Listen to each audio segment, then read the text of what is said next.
ನಮಸ್ಕಾರ. ನಾನು ಸೋಮಲತಾ, ಕಾರ್ಯದರ್ಶಿ, ವಿಜಯನಗರ ಜಿಲ್ಲಾ ಯೋಗಾಸನ ಅಸೋಸಿಯೇಷನ್.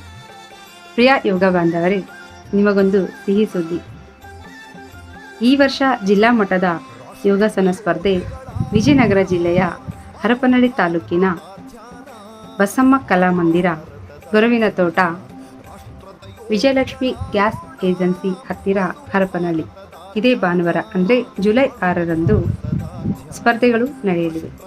ಹಿಂದೆ ಇದ್ದಂತಹ ಸಾಂಪ್ರದಾಯಿಕ ಯೋಗಾಸನ ಸ್ಪರ್ಧೆ, ಕಲಾತ್ಮಕ ವೈಯಕ್ತಿಕ, ಕಲಾತ್ಮಕ ಜೋಡಿ, ಲಯಬದ್ಧ ಜೋಡಿ ಮತ್ತು ಗುಂಪುಗಳಲ್ಲಿ ಭಾಗವಹಿಸ್ತಾ ಇದ್ರಿ.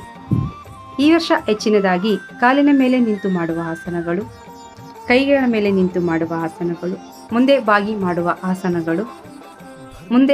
ಮಾಡುವ ಆಸನಗಳು, ಹೀಗೆ ಒಟ್ಟಾರೆಯಾಗಿ 10 ವಿಧದಲ್ಲಿ ಈ ಸಾರಿ ಹೊಸದಾಗಿ ಸೇರ್ಪಡೆಯಾಗಿರುವಂತಹ ಸ್ಪರ್ಧೆಗಳಲ್ಲಿ ನೀವು ಭಾಗವಹಿಸಬಹುದು.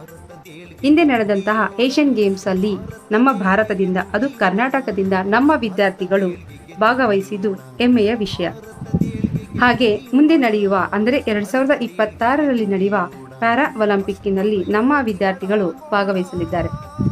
ಪ್ರಿಯ ಯೋಗ ಬಾಂಧವರೇ, ಇದರ ಹೊಸ ನಿಯಮಗಳನ್ನು ಎಲ್ಲರೂ ತಿಳಿದುಕೊಳ್ಳಿ, ಭಾಗವಹಿಸಿ ಅಂತ ಹೇಳ್ತಾ ವಿನಂತಿಸಿಕೊಳ್ಳುತ್ತೇನೆ. ಧನ್ಯವಾದಗಳು.